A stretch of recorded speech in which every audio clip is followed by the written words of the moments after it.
There has been a long-standing debate on the responsibility of artists, particularly the dancehall artists, for their creative product. Some believe that the artist only reflects or mirrors the state of society, and therefore they should have complete freedom of expression in doing that. However, in 2014, Parliament limited that freedom when it made the promotion of violence against an individual or group in any creative work a criminal offense. Today, we probe this controversial issue with Anna Perkins, theologian and ethicist, as she presents her AZ Preston Memorial Lecture titled Anancyism, Eating Up Jamaica.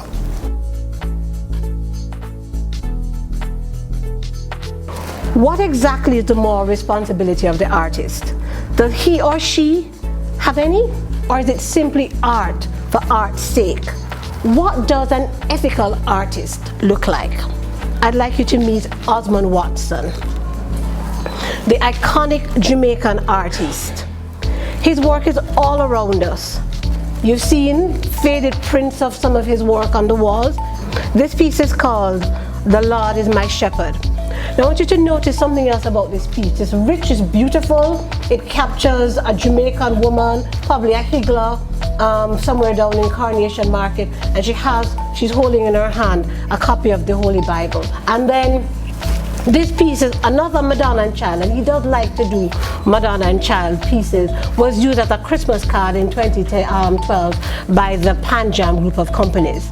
Anna contrasts the ethical artist, epitomized in her lecture by Osmond Watson, with the unethical artist. When you look at the work of someone like Watson, it's easy to get at his philosophy of art. He says, as an Afro-Caribbean man who resides in the Caribbean and is faced with Caribbean problems, my philosophy of art is simple. My aim is to glorify Black people through my work, with the hope that it will uplift the masses of the region, giving dignity and self-respect where it is needed, and to make people more aware of their own beauty. So like Tolstoy and Nettleford, he understood art to be moral art, that is, responsibly engaging the problems of the community. Like Tolstoy, Watson may well believe that where art loses its connection to life, it becomes decadent.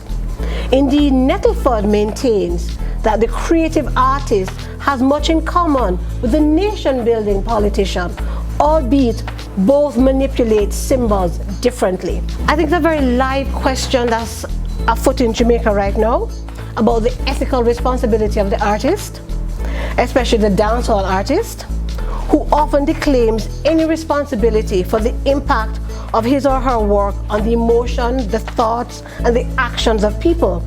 Yet if art is to be, as Tolstoy defines it, and he says, it's the infectious communication of emotion, then the artist has to have some responsibility for the emotions elicited, and maybe even for how those emotions get expressed through behavior.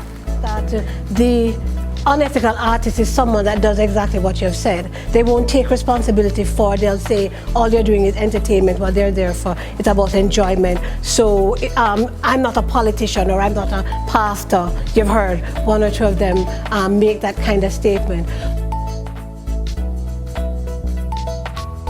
There was a Rasta lecturer here on the Mona campus called Dennis Forsyth. He was a lecturer in sociology on the Mona campus.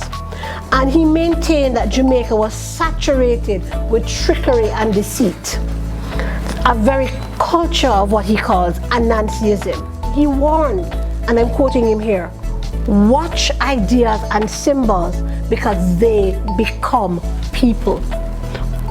So he blamed the culture of Anancyism for the breakdown of family relationships in Jamaica, for crime, for corruption, for conmanship, even for the presence of the CIA in Jamaica at that particular point in time. In many ways, our national ambivalence with the Anancyism reflects two contrasting interpretations highlighted in the lecture. On the one hand, it represents the use of intelligent means to survive disempowerment.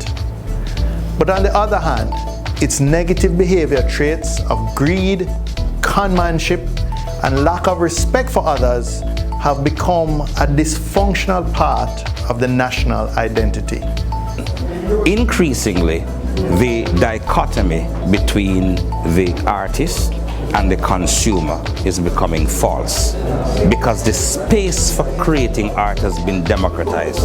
So we are really all becoming artists, creators of content.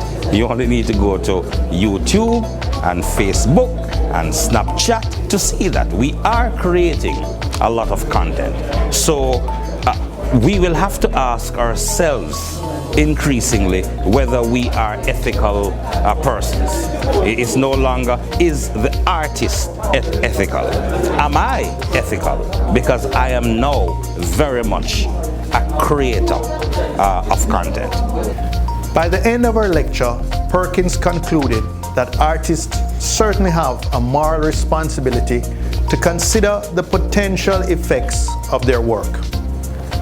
Cordell Green went further. He extended responsibility to all of us who are creators of content in this digital paradigm.